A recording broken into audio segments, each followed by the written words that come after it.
Love Wins by the Stewarts. I'm your host, B Level. I'm your girl, Netta. And today we took a week off. We are back in the saddle doing our duties on our relationship podcast. The name of this podcast is Love Wins by the Stewart. And this podcast deals with everything that deals with relationships. The ups, the downs, the ins, the outs, a true, transparent conversation about relationships. Yeah. Now, a couple of weeks ago, we took off last week. We were on vacation. But a couple of weeks ago, we had your big live deal where we invited some people to our studios, which was the Empire Studios, and we did our show in front of a live audience. That was really different. It was very different. Very different. Yeah, normally it's just you and I and our guest, but we allowed the guests to come up to the podium and say their name and ask their questions. Mm-hmm.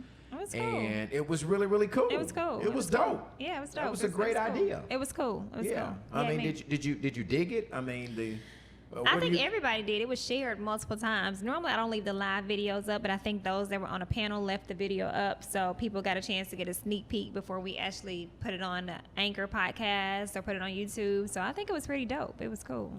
Yeah, shout out to all of our guests who was there. You want to run down the guests that we had? The guests or the panel? The panel. The panel. So on the panel we had, let's see, Yolanda McClinton, we had Bun B, the Bill Bondsman, we had Dougie and Leroy Womack, and then myself and yours truly. Yeah, and so we had probably about 60 people that came. Yeah, it was dope. And they got to ask their questions. We actually taped for 2 hours. There was a part 1 and a part 2.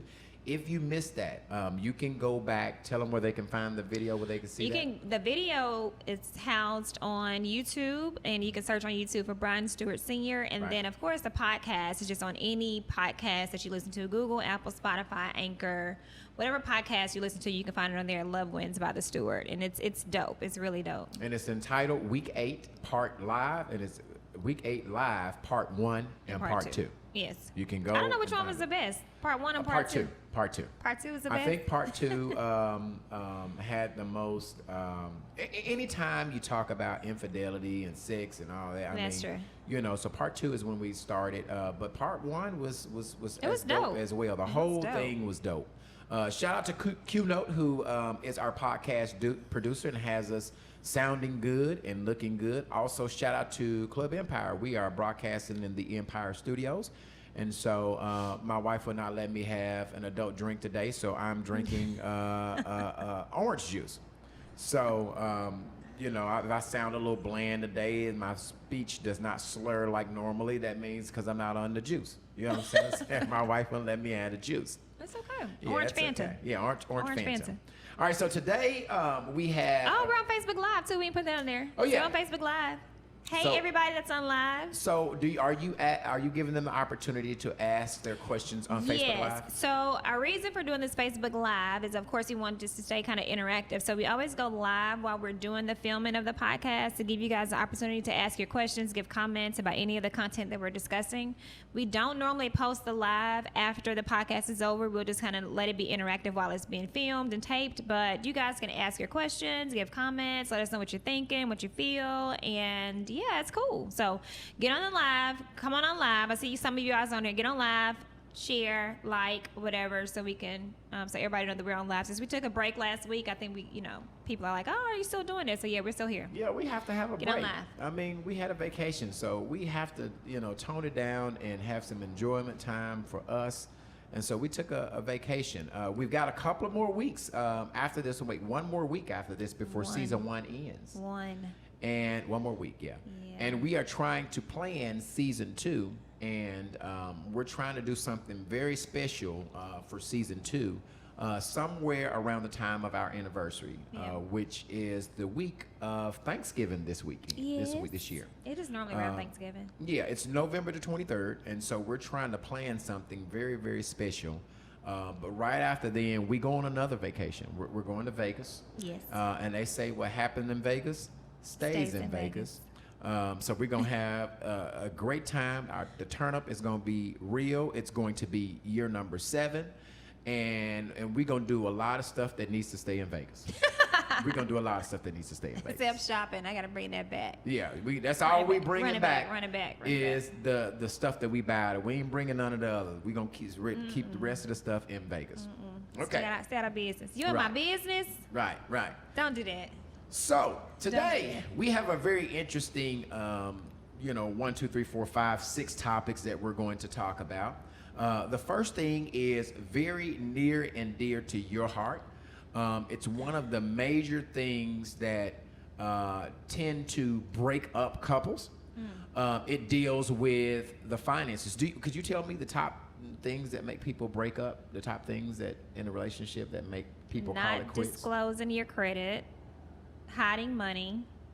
No, I'm talking about just relationship. What makes them break up? Yeah, what are the top reasons? Those are things that make you break up. Well, I thought infidelity was one of them. I thought you were talking about the finances. No. I'm talking about. Oh yeah, finances, the blending of families, and infidelity. Pretty much are the three. Yeah. So we're talking about the finance part today. Yeah. The paper, the skrilla, the scratch.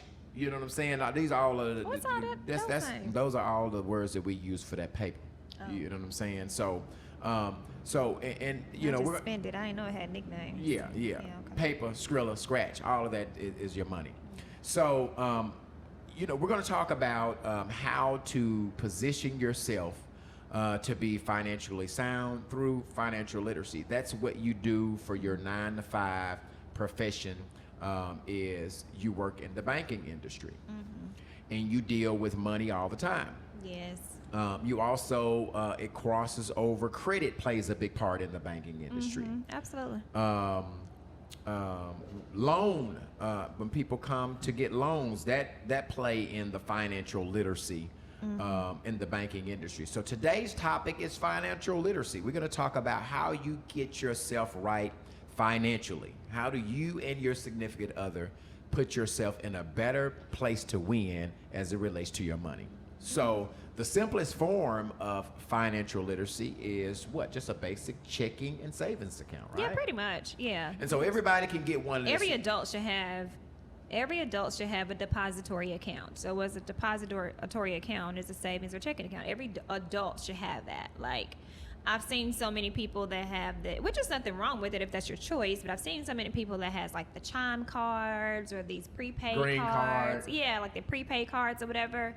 But everybody should have a depository account at a financial institution for the reasons of, it's kind of like a stacking method. You need to have those depository accounts, and then therefore when you go to the institution to try to gain some type of credit, you already have a relationship. So everybody needs some type of checking savings account at least. And when you say minimum. depository accounts, the money place that you can deposit some money in. Yes. Because those green cards, can you deposit money on there Well, as well? typically the green cards are basically, well, not green cards. They're really like they're prepaid, secured cards, I guess per se. So basically, whatever payroll company you're using, they just put your money on there. They just deposit it in there. I think like maybe Walmart or something. Walmart has a card where you can go and kind of load money on, but most of them are just already most of them are already direct deposited checks, I believe. So that's what I mean when I say depository. I mean depository by, you can walk into your bank, make a deposit, pull money out, write a check, use your debit card, that thing. That everybody needs that. Every adult needs a checking and or savings account. And so do most of the banks charge for those monthly fees? Do most of the banks give you free credit, checking accounts, free savings account? Do most financial institutions charge for that? Most savings accounts for institutions I work, most of your savings accounts are free. And outside of them being free, they also give you some type of surplus or an interest on the money that you save. So most of them are free. Now, checking accounts are a little bit different. Most times, there are things you have to do in order for your checking account to be free. There are some places that offer free checking accounts, but they may charge fees on other things. So yes, there is a such thing as a free checking account. So you can get a free checking account. And it's totally free because some of them you have to keep a certain amount of money in the bank for it to be free. If it drops below that amount of money, then they charge. What are some of the other ways that they charge if it's not totally free? They just charge you They charge like a maintenance fee, pretty much, and Okay. so this maintenance fee is just what it just depends. It's $9.95, it could be $5.95, it could be $3.95. It's just a maintenance fee. Some of them, and this is why I say everybody needs one. So most financial institutions are now allowing people to have a second chance account. So basically, a second chance account means that you had an account at another financial institution, and that account was closed due to account abuse or overdraft on your, overdraft privileges, whatever. Nevertheless, you have a closure.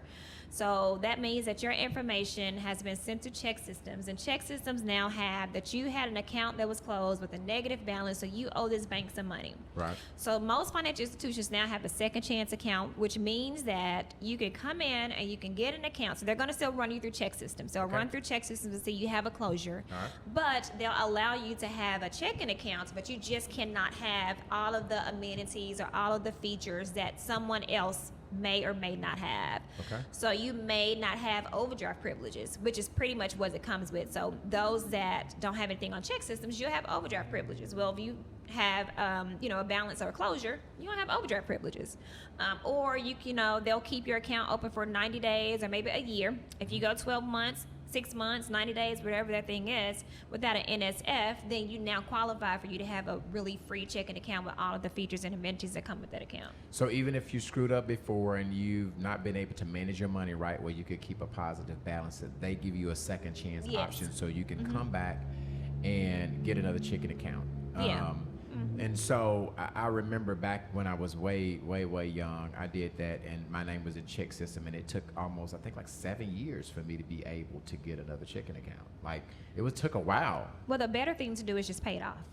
That's Yeah. just a better thing to do. I mean, because check systems is like a credit report. So things are going to linger and stay on there. It just depends on how the financial institution reports it and how long they decide they want it to stay on there. It could be 3 years, 5 years, or 7 years.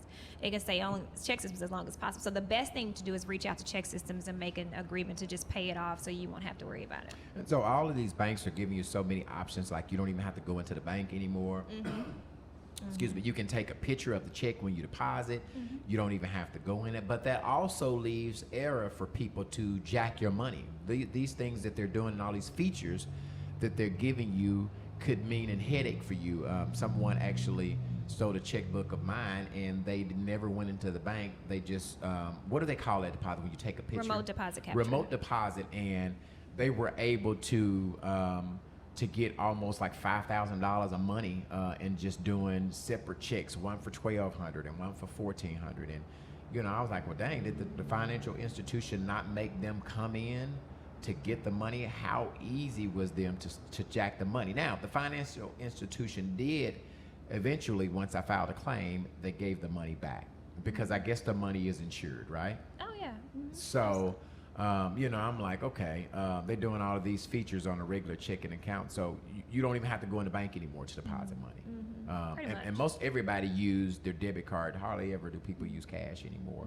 So if you don't have a checking or savings account, like you said, every grown person needs to have one. you need that. And the whole remote deposit capture thing, it's kind of one of those things. So all banks, credit unions are going to a convenience thing for their members. Typically, the walk-up traffic is going to be your elderly, older generation that still writes checks, balance checkbooks, want to come in. You can do account openings online. You can apply for loans online. You can close your loans online. Everything can be done basically from your home.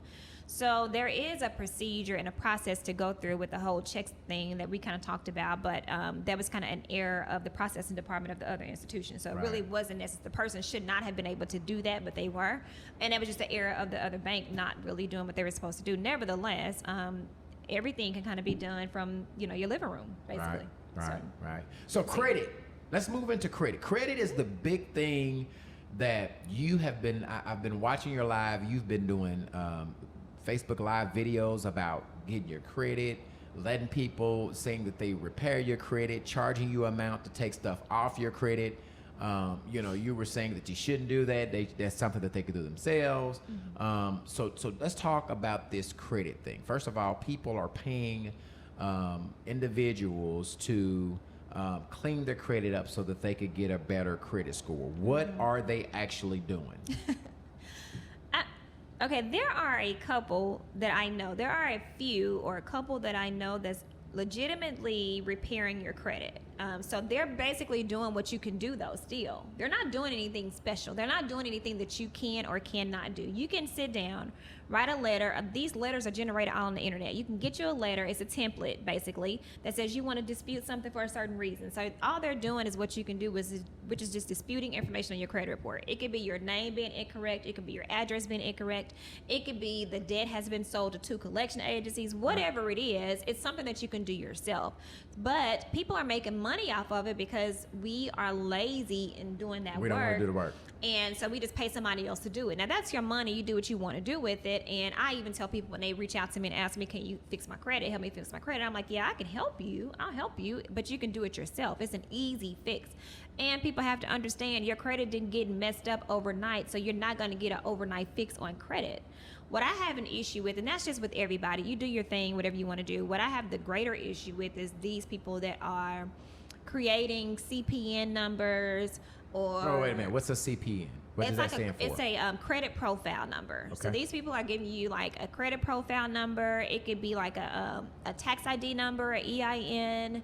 It could be someone's else social security number that's just born. It could be somebody that's deceased. It's a number that they give you to where you basically, it just gives you a new credit profile. So all your bad credit is wiped away and you're going under somebody else's social security number or whatever number that they create for you. And they tell you to keep applying. They'll tell you to, when they give you this number, they'll tell you to apply for these low approval rate odds, cards, or whatever, and keep applying, so then that number will become attached with your personal information. So when when your credit is ran, that's how your income is verified. That's how addresses are verified, because when you apply for credit, you apply them with your same information. And at a certain point, TransUnion, Equifax, and Experian would say, okay, we've now updated your address, or we now have verified your income. We've now verified your employer because you're applying with the same thing. So these people tell you, keep doing your credit and run your credit with this CPN number, this CPN. So now it's attached to your personal information. So basically, you just have a whole new credit profile. Pretty much. So when they're disputing, you're saying that this is something that individuals can do their own self. Where do they write? Where do they send this dispute letter to? Like, say I owe Dillard's. Let's say I owe Dillard's and for a credit card that I didn't pay off, and Dillard's is calling me every week about a $300 balance that I have. You said that we can pull these letters off of the internet to ask them to remove. So it's called filing a claim, right? To ask them to remove a dispute.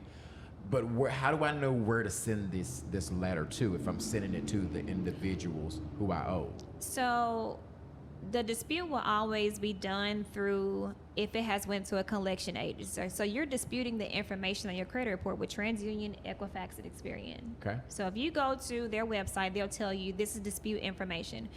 However, if you also go to like Credit Karma or TransUnion itself, like everybody can get a copy of their own credit report every year for free on annualcreditreport.com. Okay. So TransUnion, Experian, Equifax, they'll give you your own free credit report. Give them that website one more time. It is annualcreditreport.com. So you go on annualcreditreport.com and you can get all 3 of your credit reports free once a year. Okay. Just one time a year. When you pull up your credit report, it will tell you the address to send. Now, if you just if you wanted to dispute or you want to get information from that vendor or the store themselves, it's on your credit report. If it's with the collection agency, the address is on your credit report. Okay. So on your credit report is going to be their name, the collection agency's name, their address, and then also a reference number. So that's how you'll contact them to basically settle the debt, dispute the debt, but more than likely you want to dispute the debt with the credit bureaus, because they don't have updated. And the way it's taken off is they don't have updated information. So they got to take it off because it's not right. Your name will be spelled wrong. Yeah, most times if they have to verify the debt. If the debt can't be verified, then they have to delete it after the 30 days. Yeah, and most of these companies come into the bigger companies like Dillard's and other places, and they buy the debt.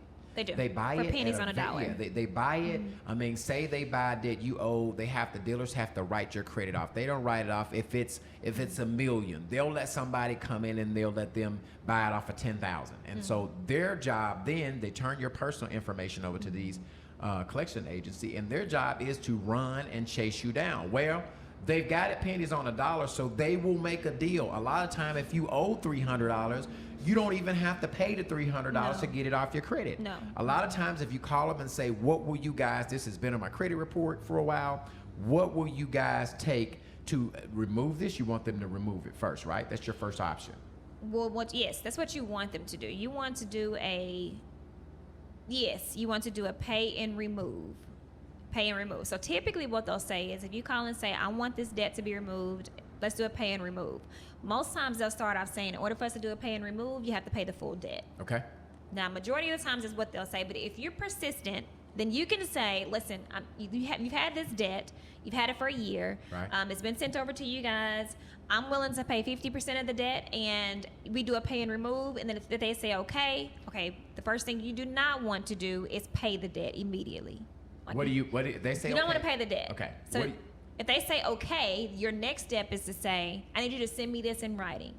Okay. So I need you to email me a letter. Before I send the money in. Yes, I need you to email me a letter basically stating the terms that we've discussed, which is I'm going to pay this debt. I'm going to pay it in full, 50%, 25%, 30%, whatever Right. you agree to.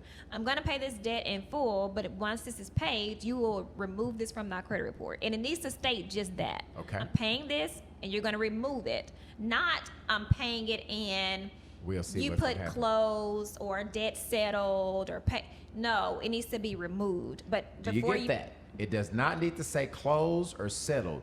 You're fighting for them to say they will remove it. Yes, absolutely. And that's something that regular people wouldn't know. No, absolutely not. So most times if you just call and it's just so tricky because I've seen people that has had things in collections, has been on their credit report for 2 years or more, and they say, well, I'm trying to buy a house, I want to pay off all my collections, and they pay off the collections and their score dropped 30 points.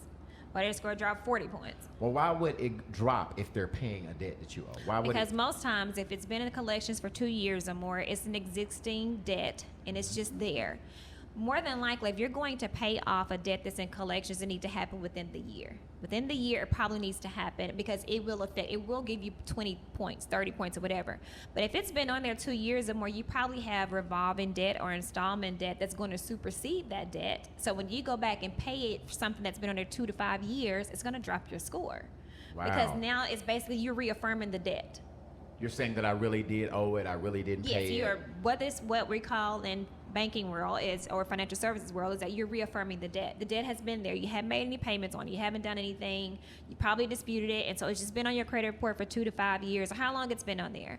Well, if it's over a year, is what I always tell people. If it's over a year and you don't have the money to pay, just can't pay it, do not wait 2, 3, 4 years and do a settlement and pay because you're reaffirming the debt, and then it's going to drop your score. Wow. Yeah. This is really tricky. And so most of the time, these people are charging you to just basically sit down. They're charging you for their time to sit down to dispute all of these charges on your credit report. Yes. And it's something that you can do on your own. If you invest in a little time and a little effort, you can research all of this stuff is on the internet. The internet is just wonderful. You can find out how to do anything on the internet. You can find a sample letter that you send to them requesting that it be taken off, or requesting a phone call so that you can negotiate what that pay is and what the debt of it is and how much is going to come off and if they're going to remove it. So all of that is done. You can do that yourself. Absolutely. Then credit. So let's talk about credit. All right. Credit is something that most people, I shouldn't say most people, a lot of people abuse at a young age because they don't understand how important that is. Yeah.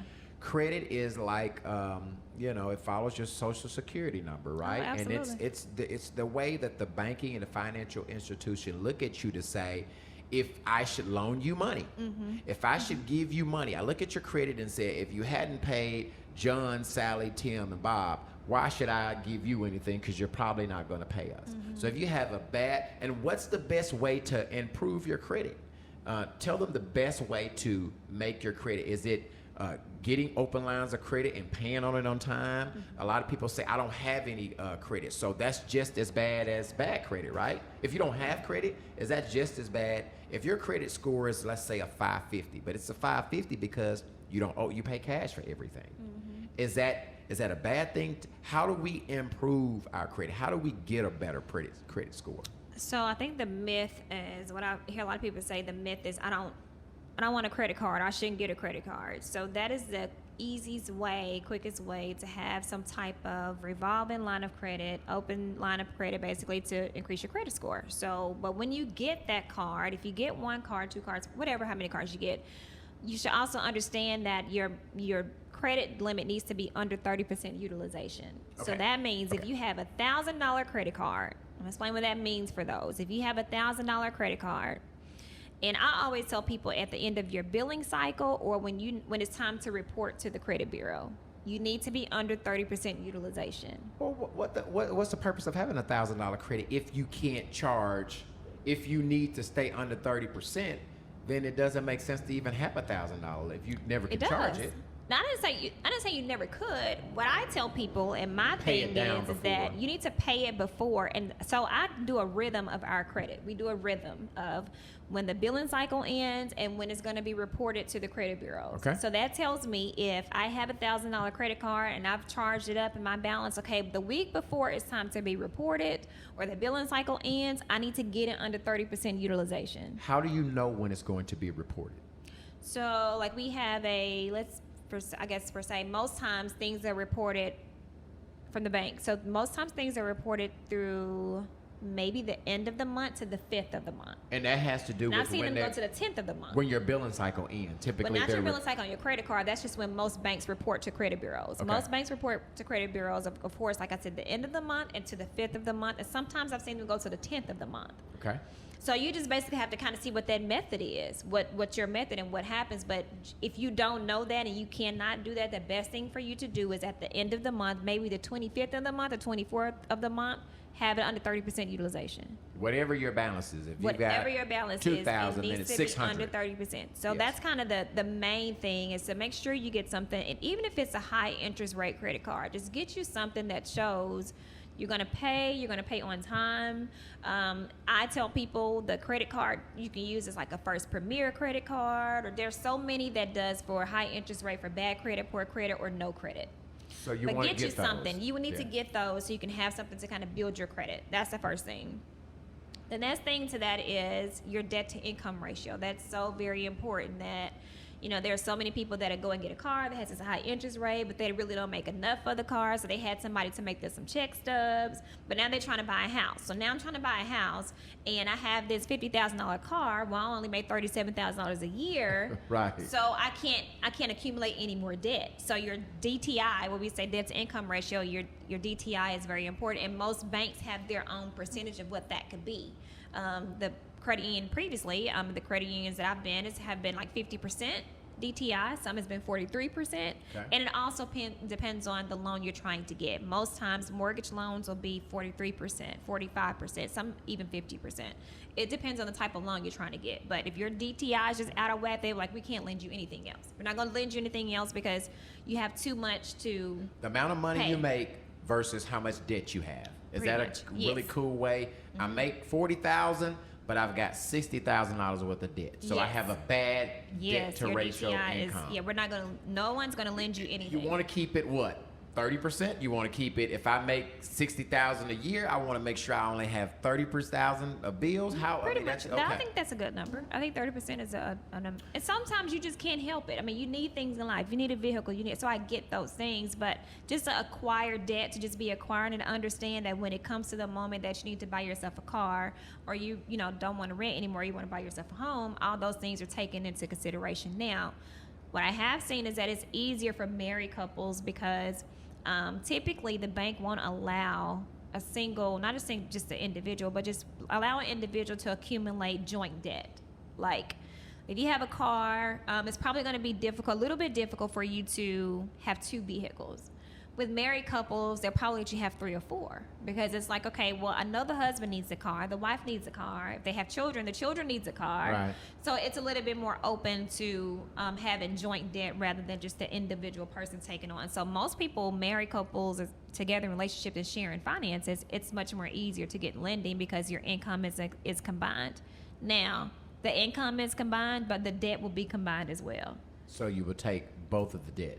Yes, I've had so many people that I've done some lending for, and they tried to qualify for a loan on themselves, and I tell them that, okay, we need to produce more income. Right. Well, they'll say, well, okay, well, just go ahead and put my wife on the loan. Then I Right. put the wife on the loan. I say, well, you understand her income is coming along, but so her is the debt on Yeah. her credit report. Yeah.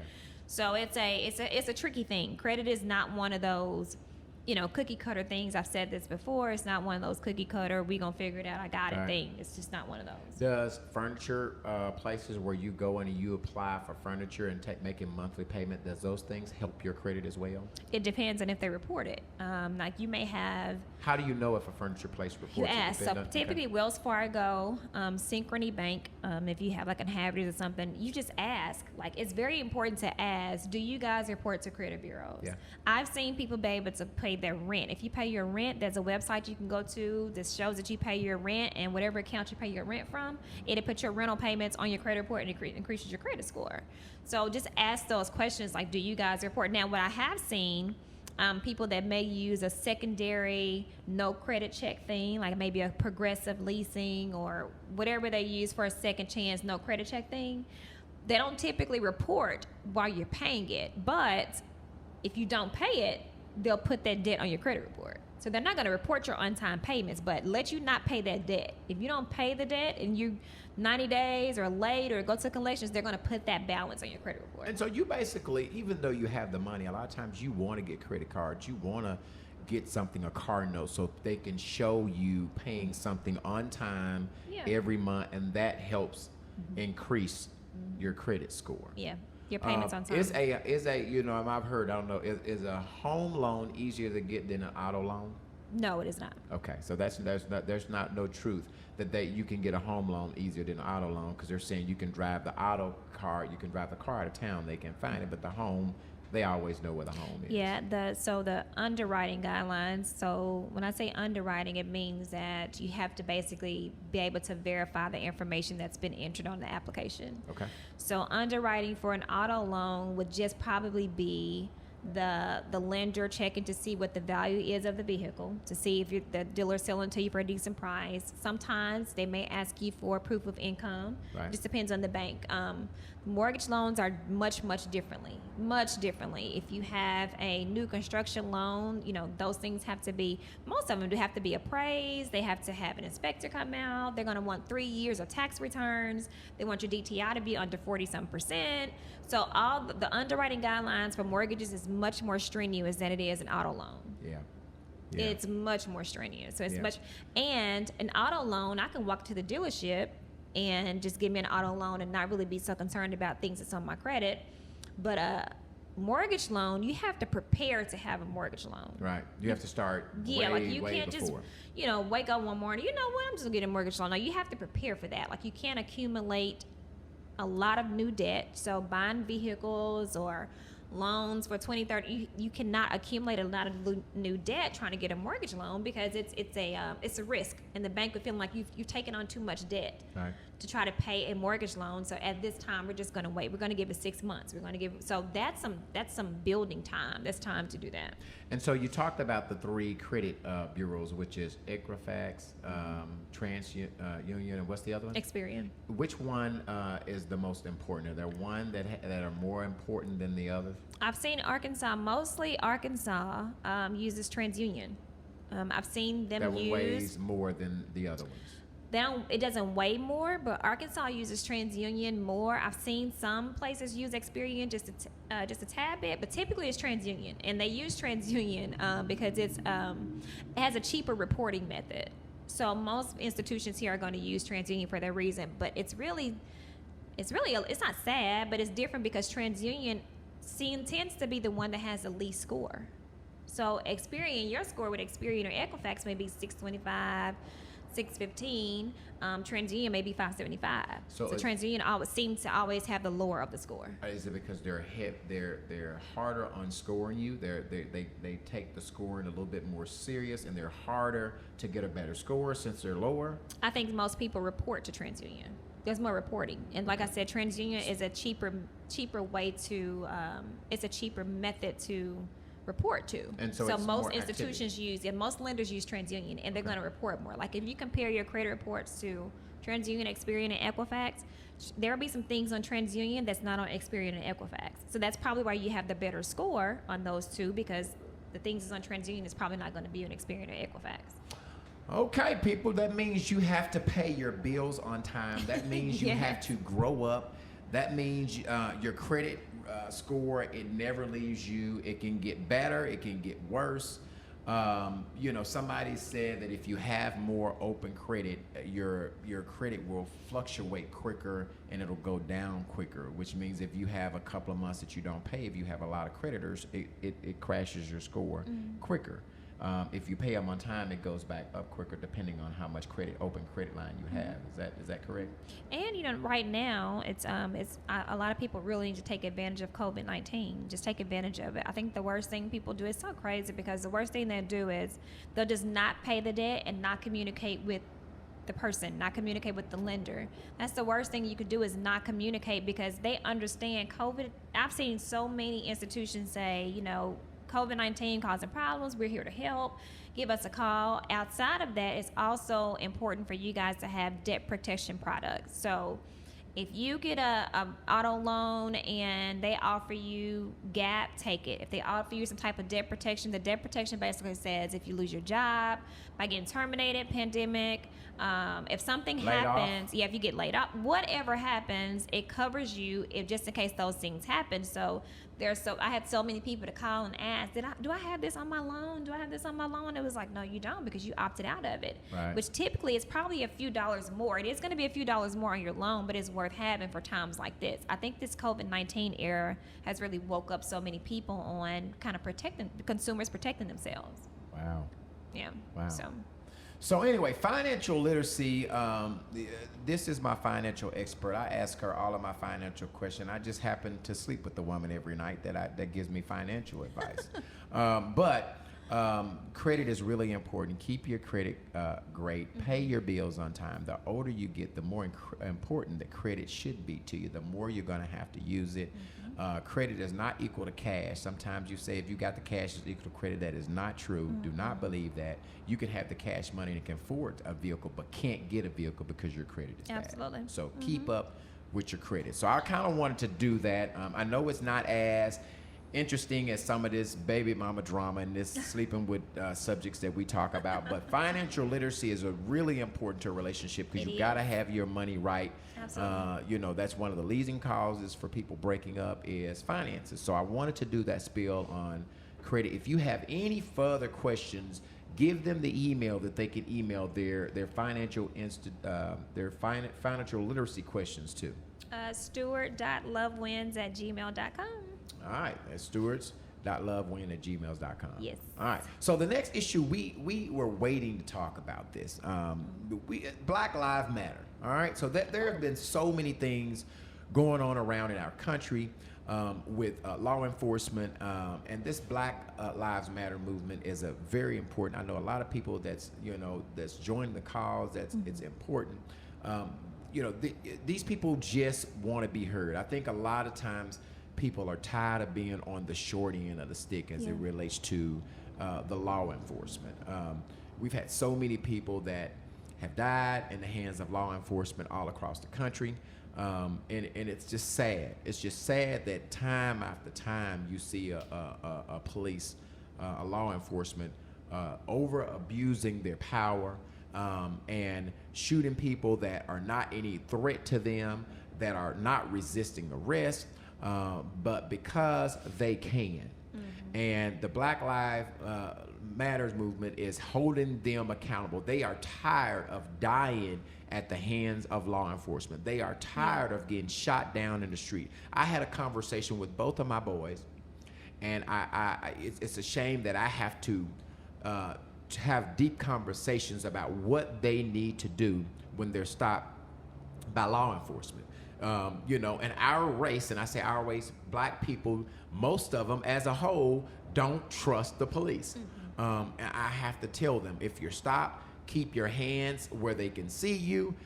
Your number one, your number two, and your number three responsibility is to get home safe. If they tell you to get out of the car and lay on the ground, get out of the car and lay on the ground. Now understand, I'm gonna make some motherfucking noise when you get to the house. Yeah. But your main job is to get to the house. That's all you have to do. You're young, you're black. I even talk to my kids about don't be riding 3 or 4 deep in the car.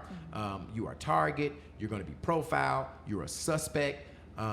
You know, one of my sons were pulled over just this past weekend. And actually, the officer that pulled them over was really, really cool. But they didn't know that. And one of the officers actually worked for me and actually knew me and gave my son and his friends a break. But I was nervous when he called and said, Dad, where are you? The police want you to come. And I started asking questions. What happened? And he was like, just come up here. But the Black Lives Matter movement is a group of people that are holding these police officers and these cities and the state, at the city and the state level, accountable for their actions. I can name so many people that were just shot down innocent. We're not going to go into that. But the whole Black Lives Matter movement, we've kind of waited to discuss that.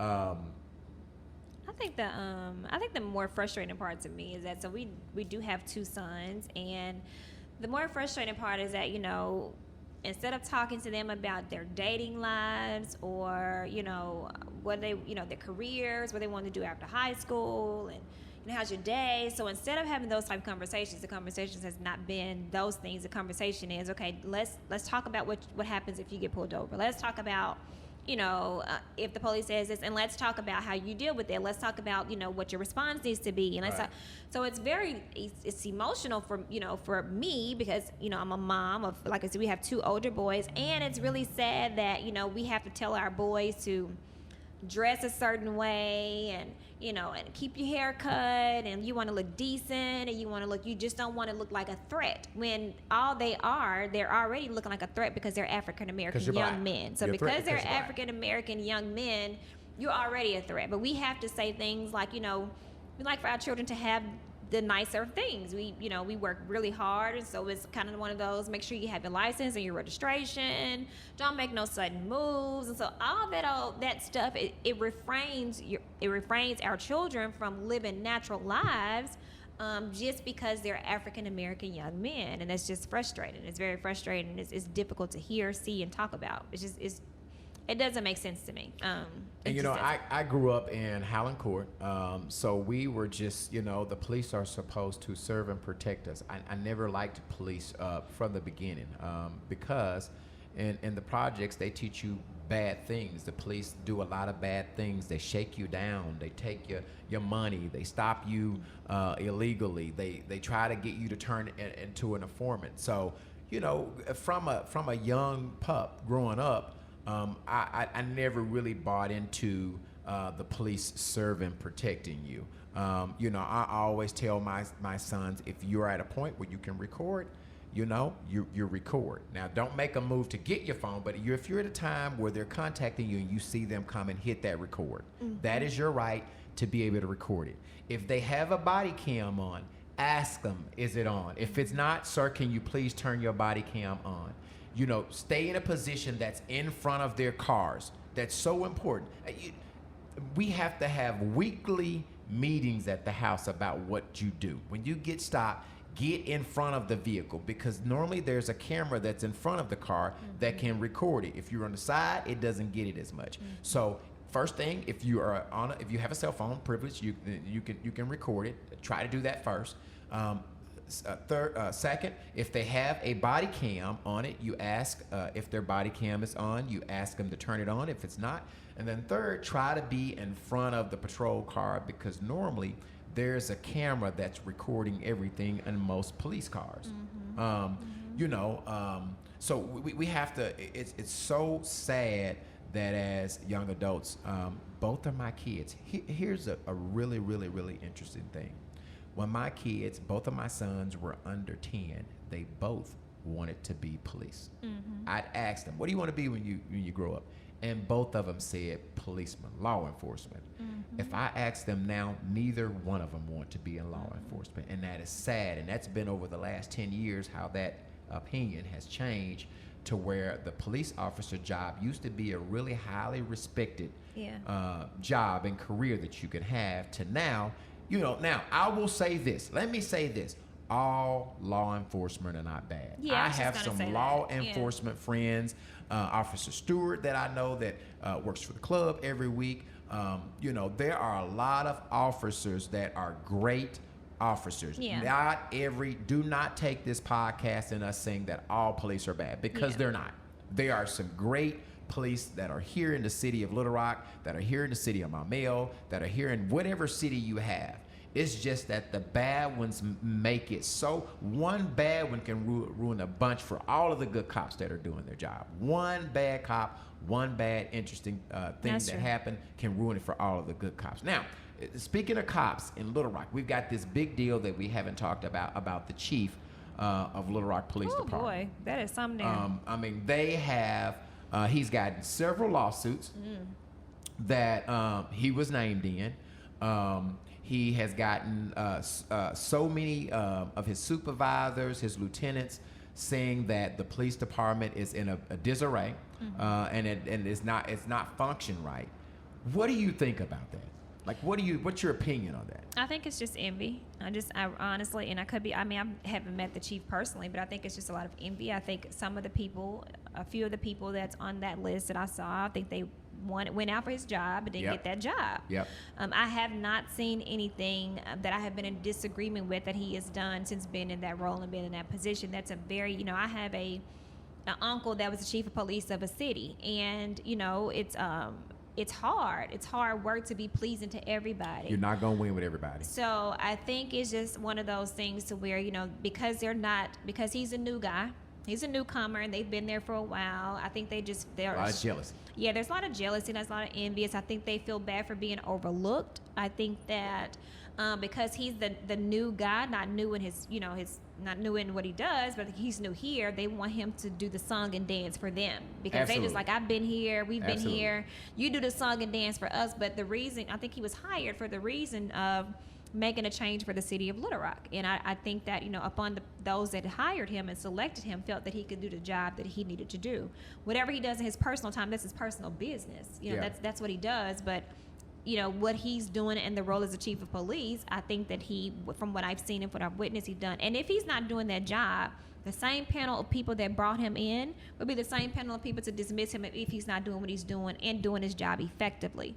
So in my opinion, I just think it's just a lot of jealousy and envy, and it's just because, it's a form of embarrassment. They were overlooked and did not get that role. So now let's just gang up and say that he's not doing what he's supposed to do to get him out of here. But what they fail to realize is if they get him out of there, that does not guarantee your role in that position. It's going to move to that. Yeah, you're going to get the job. Yeah, that doesn't automatically put you there because he's no longer in the position. He's just not going to be there. And then you were overlooked for a reason. I'm not saying that it was done out of spite, but there was a reason why you were not chosen to be in that role. And sometimes you have to accept that and move forward, and then try to do what's best for the city and not be so concerned or just so consumed in what this man have going on with his personal life and or what he's doing as a department as a whole. So I just think it's just a bunch of BS. I really do. Yeah, and I sat on one of the councils when they were interviewing the candidates for the chief of police job, and I actually sat on the panel when they interviewed Alice Falk, and I thought she was really, really cool. I sat on the panel, but she wouldn't have been my pick. She wouldn't have been my pick. I thought she was cool. I thought she was honest. I thought she was very forthcoming, but she just still wouldn't have been my pick. So, the mayor formed panels where he had them interviewed. And so, for some odd reason, what is the chief name? I can't think of his name. Do you know his name, the chief of Little Rock name? Keith Humphrey? Keith Humphrey. Some odd reason, he impressed the panels the most because he got offered the job. I totally agree with you. I think they're going overboard. The lawsuit was stemmed from the Bradley Blackshire murder. The guy that finally resigned. He fought to get his job back. He went to the service panel. Then he went to a judge, and Tim Fox.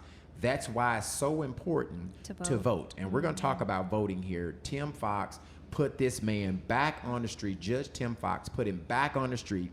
What an idiot. What an idiot. He put him back on the streets, and we should go to the polls this November and make them pay for doing stuff like that. Here's my problem with and I have not friends. I have associates that are Caucasian. You got some white friends? I have associates that are Caucasian. I have Yes. people that I went to school with that I have a fun respect for that are Caucasian. What I got have some white friends. What I have a problem with is the African American people that were murdered wrongly by a law enforcement officer. They just cannot be the victim.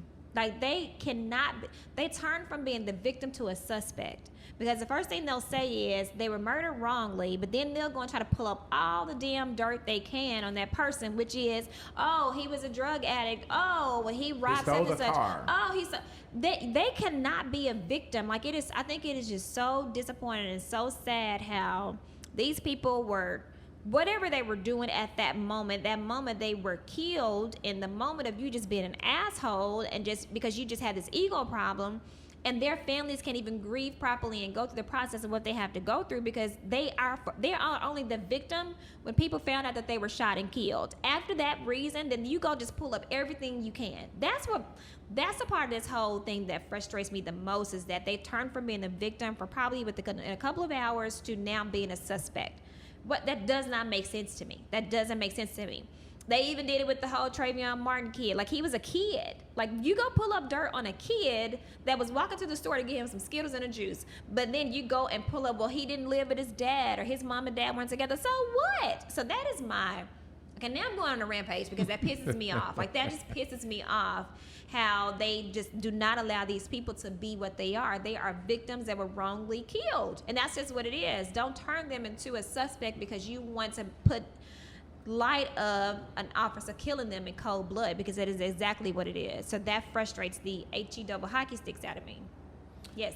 Yeah, it's crazy. I totally agree with you that I think that they're going overboard. I support the chief.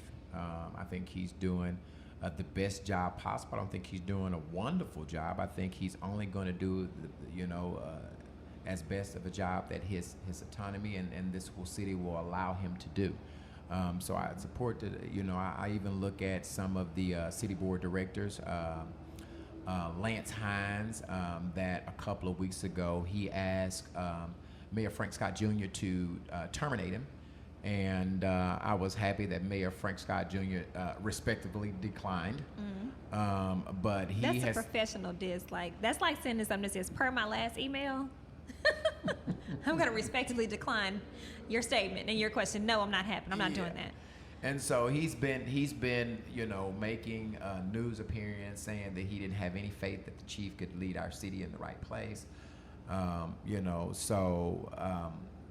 we talk about Little Rock City Board Directors, we have a very, very important race that is coming up in this November. That's why you have to vote. Your vote is your voice. You cannot complain if you do not get out and vote. You cannot complain how your country is ran. You cannot complain how your city is ran if you do not get out and vote. People, you have to vote. Even as an ex-felon, if you're finished with your fine and you're finished with whatever you've served your time, you have a right to vote. Do not let people think because you've been to jail, you've caught a charge.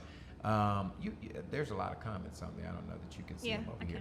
But just because you've been to jail, you still can vote. People think that you can't vote, and you can. You can vote. All you have to do is register. Now, the deadline to register, all right, is October 5th. All right, you need to be registered to vote by October 5th, okay? Now, another important date is early voting starts October 19th, all right? October 19th, the election is on November the 3rd, I think. Yeah, November the 3rd, but you can early vote all the way from October the 19th up to the election. Now, we have a really, really important, the at-large positions for the Little Rock City Board of Directors that are up. And I think they have either 4 or 5 of them. Is it that many? It's 3 of them. They've got John Adcock, Dean Capiris, Jean Fortson, who is not seeking re-election, and Cappy Peck, who's running as well. So that's 1, 2, 3, 4. I thought there was 5. Cappy Peck, Dean Capiris, position 9. So they only have 4. Okay, now in Ward number 4, which is Cappy Peck, there's only 3 candidates. As I'm looking, Arkansas Time is going for her seat, Ward 4 race for position number 9. Dean Capiris, 1, 2, 3, 4, 5, 6 candidates in that race, which I don't know any of them for position number 8. Now, here's the interesting thing. Position number 9, Ward number 9, there is 1, 2, 3, 4, 5, 6, 7, 8, 9, 10, 11 candidates. Oh, wow. In this, and one of the reasons why there's so many candidates in Ward 9 is because that's the Gene Fortson. He's not seeking re-election. So I guess they all got there saying that they have a better chance of beating out somebody that's not seeking for election. I know a couple of people on here. Is I that didn't at know. large? This is at large position number okay. 9. I see Antoine Phillips. I don't know if this is right, but I see here Telly Noel, which I know is a good friend. LaRon McAdoo, which I know is going for Ward 9. Let me just tell you that you need to vote. We don't really care who you vote for, but you do need to vote. Yeah. Okay, you voting need to locally vote. is way more important than this whole presidential election. Your voice really matters more locally than it does presidential. I'm not saying the presidential election doesn't matter, but your local voting will cost you more than the presidential election will. At a city, state level, that's way more important than the presidential election, in my opinion, because those are the things that affect us most. Absolutely.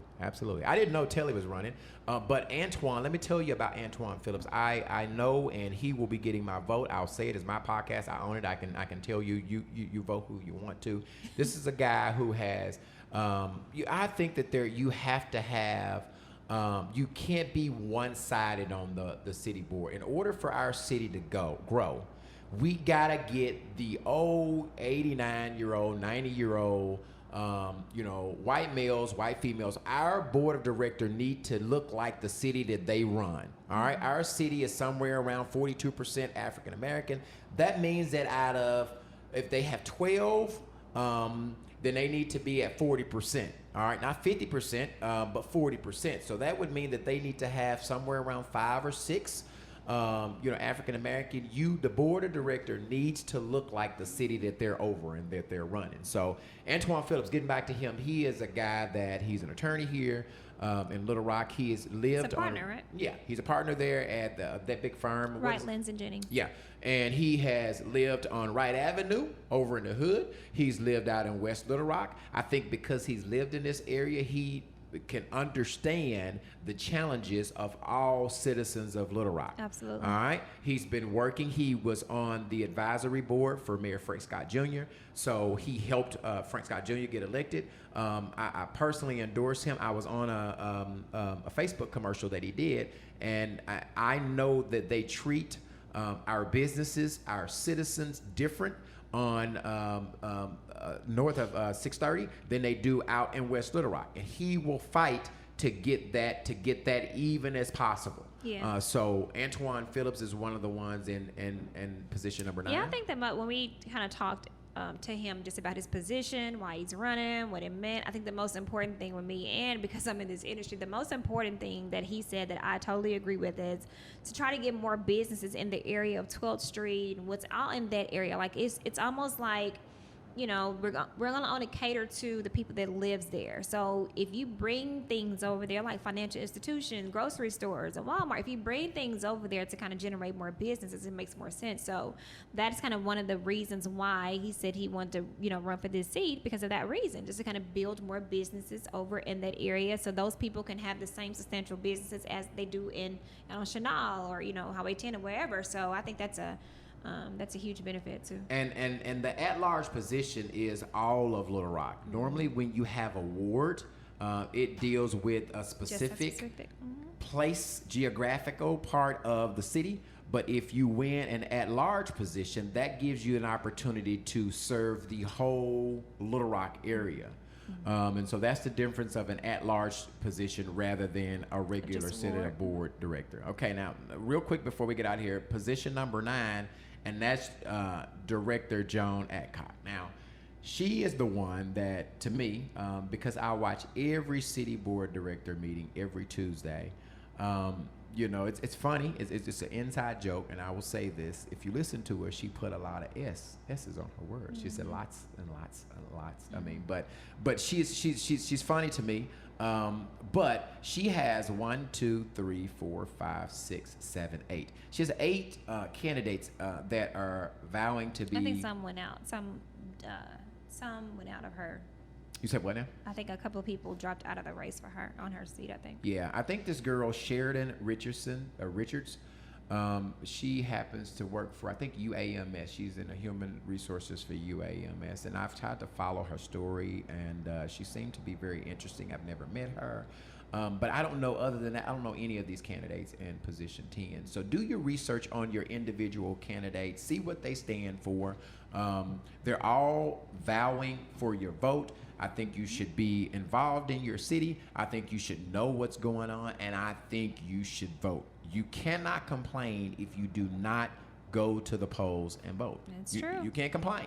You get what you get if you do not go and vote. What I tell people, and I hear Antoine saying this, if you can mask up to go to Walmart, if you can mask up to go to the nightclubs, if you can don't do that up, mail-in ballot thing. Don't do it. Please don't. Don't do it. Please don't. If you can mask up to go to the grocery store, to go wherever you need to go, the right people have died for your right to vote. Please exercise your right to vote. Mask up, go to the polls, whether you vote early or you vote on election day. Please, please, please vote. Your vote is your voice. Did I say that right? Yes. Is there any other order of business that we need to take care of before we get off of this podcast? So we got one more week, which is next week. And then that will wrap up season 1 of Love Wins by the Stewart. Listen, I am so proud of how you guys continue to share, listen. We are getting so many streams on this podcast. We try to be very transparent. We try to, tell our opinions. We try to be honest with it. And I really appreciate that you guys have embraced this podcast. This podcast has been the talk of the town, and I'm really happy about that. So real quick, Good, the better, video. and different. Huh? Good, better, and Good, different. better, It's and being different. talked about. Yeah, I Just mean, talk about it. Good. All publicity is good publicity. Yeah. So the video will live on my YouTube page, which is Brian Stewart Sr., and the audio will any place where you can stream podcasts, Google, iPhone, what's the one that we always, Spotify, what's the one we always use? Anchor. Just search for Love Wins by the Stewarts. That's Love Wins by the Stewart. Is there anything else we need to talk about? Nope, that's it. All right, so we will see you next week. We will be back, and it will be the last episode of season 1. See you later. Bye. Peace. We out of here.